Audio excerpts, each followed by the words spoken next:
News Kolkata 24 থেকে। ইতিমধ্যে আমরা চলে এসেছি কলকাতার মস্ত ব্যস্ততম রাস্তায় বিধাননগর। আমি বলবো আমার ক্যামেরা পার্সনকে পেছনের দৃশ্যটা একটু দেখাতে। মানুষজন ও যানবাহনের কতটা সমস্যার সম্মুখীন করতে হচ্ছে এই বৃষ্টির ফলে। সোমবার রাত থেকে টানা বৃষ্টির জন্য কলকাতার বিস্তীর্ণ এলাকায় জল জমে গেছে, যার ফলে মানুষজনের অফিস যাত্রায় ও মানুষজন অসুস্থ হয়ে পড়ছে। দাবি কর্পোরেশনের কাছে ইতিমধ্যে যত তাড়াতাড়ি সম্ভব এই জল নিকাশের ব্যবস্থা করা হোক, কারণ দুর্গাপুজোর আগে অনেক প্যান্ডেল ও মানুষের যাতায়াত, মানুষ অসুস্থ হয়ে পড়ার কারণে মানুষের এই একটাই দাবি সরকারের কাছে। এই ভারী জল জমার কারণে আপনার কি বক্তব্য সরকারের কাছে? এই ভারী অবস্থা মানে আমি 70 থেকে এসেছি, এবার সেখান থেকে রেল এবং ট্রান্সপোর্টের অবস্থাটা আপনারা দেখতেই পাচ্ছেন। মানে আমি বিধাননগর স্টেশন থেকে নামার পর সেখানে কোনো না বাস না অটো কিছু পেয়েছি, তো ওখানে সবকিছু ঠেলা গাড়ি বা ভ্যান করে আর নিয়ে করতে হচ্ছে। আমি এখন যাব আমার সেক্টর 5 একটা কাজ আছে, তো ওখানে আমি জানি না এখন ওইখানে এরকম পরিস্থিতি সেক্টর 5 কি হবে।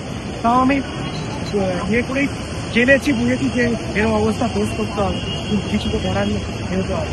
কিন্তু একটুখানি সরকারকে এই ব্যাপারগুলো একটুখানি উচিত হয়, কেন এগুলো দেখলে একটুখানি তাহলে আমাদের সাধারণ যেসব আমরা নাগরিক পাবলিক ওদের জন্য ভাবলে তাহলে একটুখানি ভালো হয়, এটাই বলবো সরকারকে। আর দেখতে পাচ্ছেন মানুষের কত প্রবলেম হচ্ছে, মানুষের যানবাহন স্টার্ট হচ্ছে না এই জল জমার কারণে। মানুষের বক্তব্য এই পরিস্থিতির নাম কি? আপনি কোথা থেকে এসেছেন? আমার নাম গোপাল পুরোহিত, আমি হাওড়া দিকে আসছি। 3 বার গাড়ি ঠিক করেছে, গাড়ি বন্ধ হয়ে যাবে। অনেক জল আছে, অটো করে জল আছে, মানিকতলা, গিরিশ পার্ক, গণেশ কাশি, অনেক করে জল আছে। আপনার সরকারি কাছে দাবি? আমি ঠাকুর মশাই, আমি পূজা করতে যাচ্ছি বাবুইয়াকে। ঠিক আছে, ধন্যবাদ। দেখতে পাচ্ছেন সমস্ত গাড়িতে জল জমার কারণে গাড়ি ট্রাক নিতে পারছে না।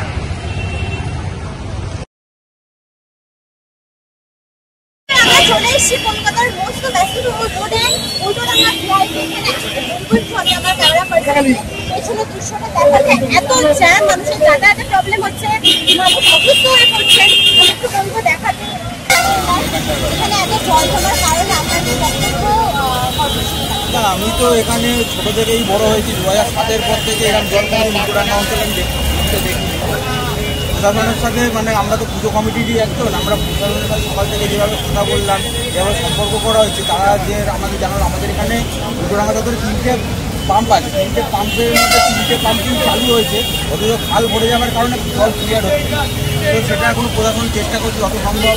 এখন তো বুঝতেই পারছেন এখন কলকাতা পুজোর আগে জল না কমলে দর্শনার্থীদের তো ক্ষতি হবে। যেমন পুজো উদ্যোক্তা যারা রয়েছে কোটি কোটি টাকা খরচা করে তারা তো আয়োজন করেছে পুজোটা, দর্শনকারী পুজোর জন্য, তো তাদের একটা বড় শিক্ষা করার লস। এই প্রশাসনের সাহায্য আমরা প্রশাসনের কাছে সাহায্য আমাদের যথাযথ সাহায্য করবে, হাত বাড়িয়ে দিচ্ছে। প্রশাসন আশ্বাস দিচ্ছে যে জল যত তাড়াতাড়ি সম্ভব তারা পৌঁছে দেওয়ার চেষ্টা করবে। আপনারা দেখতে পেলেন মানুষজনের দাবি কর্পোরেশনের কাছে এই জল কমানোর ব্যবস্থা করা হয়। আচ্ছা, আপনি এখানে এত জল জমার কারণে আপনার বক্তব্য সরকারের কাছে?